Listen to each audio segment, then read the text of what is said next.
दोस्तों 21 तारीख को जीएसटी 2.0 लॉन्च होने से एक दिन पहले नरेंद्र मोदी साहब ने एक स्पीच दिया था जीएसटी को लेकर। जीएसटी घटने से क्या क्या फ़ायदे हैं, कस्टमर्स को क्या डायरेक्ट बेनिफिट मिलेगा, ये बहुत सारी बातें की उन्होंने। पर बीच में उन्होंने एक इम्पोर्टेंट टॉपिक छेड़ दिया, अब हमें स्वदेशी अपनाना होगा। व्हाट इट मीन्स, हमें सेल्फ डिपेंडेंट होना पड़ेगा, मीन्स आत्मनिर्भर। और आत्मनिर्भर भारत बनने के लिए हमें सिर्फ एक सेक्टर में नहीं, सारे सेक्टर में आत्मनिर्भर बनना पड़ेगा। पर क्या आज के ग्लोबलाइजेशन के ज़माने में ये चीज़ पॉसिबल है? दोस्तों, आज पूरी दुनिया एक दूसरे से डिपेंडेंट है और अगर हमें सेल्फ इंडिपेंडेंट होना है तो सबसे पहले हमें देखना होगा कि ऐसी कौन सी कंट्री है जो आज सेल्फ डिपेंडेंट है। आप सोच रहे होंगे नॉर्थ कोरिया। नहीं, नॉर्थ कोरिया भी सेल्फ डिपेंडेंट नहीं है। उनका सबसे बड़ा मैन्युफैक्चरिंग सपोर्ट कहाँ से आता है पता है? चाइना से। और नॉर्थ कोरिया ही नहीं, पूरे वर्ल्ड का 60% से भी ज़्यादा मैन्युफैक्चरिंग कहाँ से होता है पता है? चाइना से। वो खुद के लिए भी प्रोडक्ट्स बनाता है और दुनिया के लिए वो ग्लोबल फैक्ट्री बन चुका है। तो इस स्टेज पे पहुंचने के लिए हमें क्या करना चाहिए? इससे भी बड़ा क्वेश्चन, क्या हम चाइना जैसा बन सकते हैं? क्या प्रैक्टिकली ये चीज़ पॉसिबल है कि हम चाइना जैसे मैन्युफैक्चरिंग हब बने, हम मैन्युफैक्चरिंग में नंबर 1 बने? देखो, चाइना और इंडिया में बहुत सारे डिफरेंस है और वो डिफरेंस कल्चर से लेके पॉलिटिक्स तक सब में है। तो सबसे पहले तो हम एक एक करके ये जानेंगे कि चाइना ऐसा क्या कर रहा है जो इंडिया नहीं कर सकता। तो देखो, इंडिया एक डेमोक्रेटिक कंट्री है। यहाँ पे एक डिसीजन लेने के लिए प्राइम मिनिस्टर से लेके चीफ मिनिस्टर तक सब जगह फाइल घुमानी पड़ेगी, उसके बाद कोई डिसीजन आ सकेगा। और मैं डिसीजन पॉलिसी मेकिंग में बात कर रहा हूँ। जबकि चाइना में कम्युनिज्म है, वहाँ पे डिक्टेटरशिप चल रही है। PLA party means people liberation party, वो आज पावर में है। पीएलए की खुद की आर्मी है, वही चाइना को कंट्रोल करती है। उनकी खुद की पॉलिटिकल सिस्टम है और उन्हीं के बनाए रूल्स है जो चाइना फॉलो करता है। मीन्स वो जो भी बोले वो दूसरे दिन रूल्स बन जाता है और इन्हें क्वेश्चन करने वाला पूरे देश में कोई नहीं है। और ऐसी सिस्टम इंडिया में लाना इम्पॉसिबल है। मान लो एक छोटे सी जीएसटी की बात करें तो जीएसटी 2017 में इम्प्लीमेंट हुआ, पर उससे पहले जब यूपीए की मीन्स की कांग्रेस की गवर्नमेंट थी, वो लोग भी जीएसटी लाना चाहते थे, पर उस टाइम बीजेपी ने विरोध किया। जब बीजेपी ने 2017 में लाने की कोशिश की तब कांग्रेस ने विरोध किया। और जीएसटी आ जाने के बाद भी आज कोई भी छोटा मोटा चेंज जीएसटी में करना हो तो ओनली प्राइम मिनिस्टर या फाइनेंस मिनिस्टर नहीं कर पाएगा। उनको सारे राज्यों की सरकारों को अपने कॉन्फिडेंस में लेना पड़ेगा। ये चीज़ चाइना में नहीं है। तो अगर बिजनेस रिलेटेड कोई भी पॉलिसी बन रही है चाइना में, तो वैसी पॉलिसी इंडिया में बनाना इम्पॉसिबल है। आज पूरा वर्ल्ड चाइना को ही क्यों मैन्युफैक्चरिंग का मौका देता है, वहां से ही क्यों सस्ती प्रोडक्ट्स खरीदता है? मेन क्वेश्चन, वहां पे सबसे सस्ता क्यों मिलता है? ऐसा तो क्या है चाइना में कि वहां पे जो भी मैन्युफैक्चरिंग हो रहा है वो सारा सस्ता हो रहा है और पूरा वर्ल्ड ये चीज कर ही नहीं पा रहा? तो देखो, उसमें 2-3 फैक्टर है। चाइना सबसे सस्ता प्रोडक्ट कैसे बना सकता है, ये चीज आज तक आपको किसी ने नहीं बताई होगी। मैं आज आपको बताने वाला हूँ। तो दोस्तों, आगे बढ़ने से पहले प्लीज़ चैनल को सब्सक्राइब कर दीजिए, इससे मेरी बहुत ज़्यादा हेल्प होगी और आपको ऐसे बहुत सारे वीडियोस और बिजनेस रिलेटेड नॉलेज मिलता रहेगा। तो दोस्तों, एंटरटेनमेंट छोड़ो और नॉलेज पे इन्वेस्ट करना स्टार्ट कर दो। तो जल्दी से सब्सक्राइब कर दीजिए और अब हम बढ़ते हैं आगे। इंडिया का लेबर चाइना से भी सस्ता है, पर फिर भी चाइना सबसे सस्ती प्रोडक्ट बना सकता है और इंडिया नहीं। क्यों पता है? चाइना का बिजनेस एनवायरनमेंट बहुत डिफरेंट है। वहाँ पे डिफरेंट प्रोविंसेस है। मीन्स यहाँ पे जो स्टेट्स है वैसे वहाँ पे अलग अलग प्रोविंसेस है। वो प्रोविंसेस को हम लोग एज ए स्टेट मानते हैं।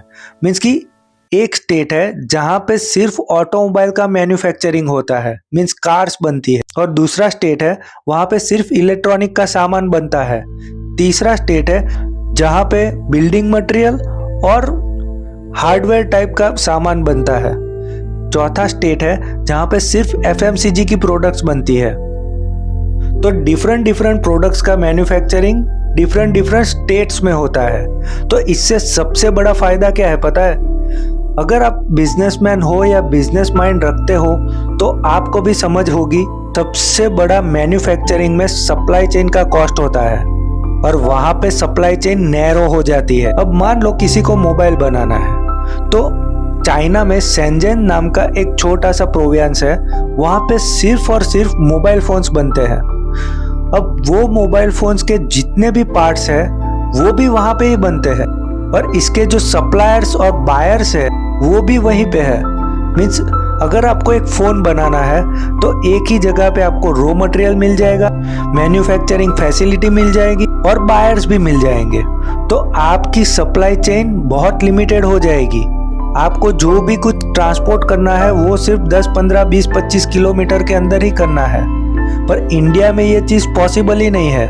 मीन्स कि मान लो राजस्थान में एक फैक्ट्री है, उसका रॉ मटेरियल आता है महाराष्ट्र से, दूसरा रॉ मटेरियल आता है हैदराबाद से, तीसरा रॉ मटेरियल आ रहा है एमपी से, और वो सारा इकट्ठा करके एक जगह पे मैन्युफैक्चरिंग कर रहा है। तो इंडिया की कॉस्ट कहाँ जाएगी? और ऐसा नहीं कि यहाँ पे स्किल लेबर नहीं मिलता, स्किल लेबर भी मिल रहा है और वो भी चाइना से सस्ता मिल रहा है। पर सिर्फ लेबर से प्रोडक्शन कॉस्ट डाउन नहीं आ सकती, पर आज तक हमें ये चीज किसी ने समझा ही नहीं है। तो दोस्तों ये तो बात हो गई चाइना की।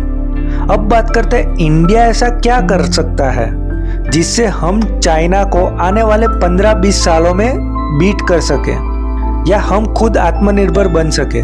मीन्स चाइना को बीट करना इटसेल्फ इज आत्मनिर्भरता, क्योंकि दुनिया में सिर्फ एक ही कंट्री है जो पूरा मैन्युफैक्चरिंग संभालती है, और अगर आप उसको बीट कर सकते हो इसका मतलब आप खुद सेल्फ इंडिपेंडेंट बन चुके हो।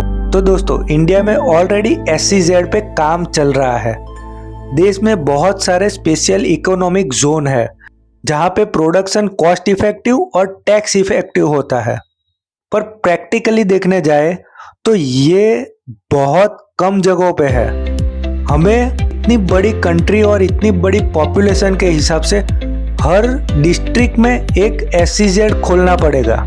और हाँ, गवर्नमेंट ये कर सकती है अगर हमें आत्मनिर्भर बनना है तो। अब दूसरा पॉइंट, टेक्नोलॉजी में चाइना बहुत आगे है। चाइना और इंडिया की इकोनॉमी ऑलमोस्ट सेम थी 1980s तक। उसके बाद चाइना ने अपनी पॉलिसी चेंज करके ग्रोथ की तरफ बढ़े, और इंडिया पॉलिटिक्स और डेमोक्रेसी में फंसा रह गया।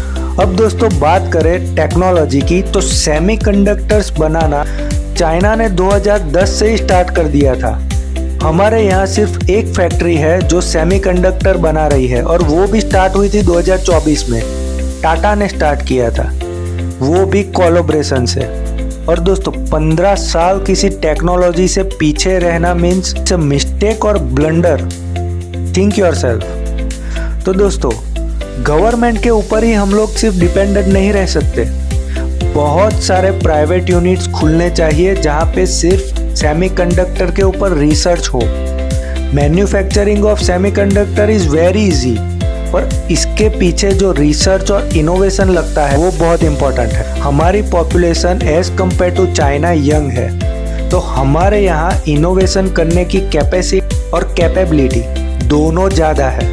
तो इसका फायदा हमें तुरंत ही उठाना चाहिए। तो अब दोस्तों बात करते हैं ईवी और सोलार में हम लोग कहाँ पे हैं। आपको जान के ये शौक होगा कि आज के दिन में इंडिया में 100% सोलर पैनल बनाना इम्पॉसिबल है। इंडिया के पास इतनी कैपेसिटी या कैपेबिलिटी ही नहीं है सारे के सारे सोलर पैनल के पार्ट्स इंडिया में बना सके। कुछ पार्ट चाइना से या फिर जर्मनी से या और किसी कंट्री से ही इंपोर्ट करना पड़ता है।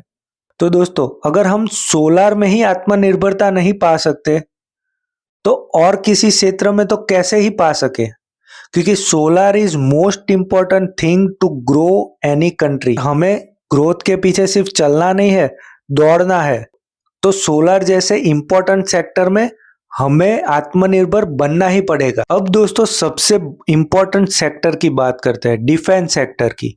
किसी भी कंट्री का बैकबोन होता है डिफेंस सेक्टर, और इसमें खुशी की बात यह है कि पिछले कुछ 4-5 सालों से डीआरडीओ और हमारी लोकल इंडियन कंपनीज ने बहुत ज्यादा डिफेंस इक्विपमेंट में काम किया है।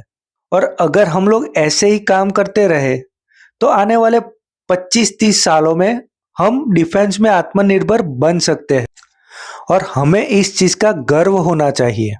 तो दोस्तों, अगर हमें हमारे देश को आत्मनिर्भर बनाना है तो एकजुट होके मैन्युफैक्चरिंग को टॉप पे ले जाना पड़ेगा। तो आइए दोस्तों, साथ मिलके दुनिया में देश का डंका बजाते हैं।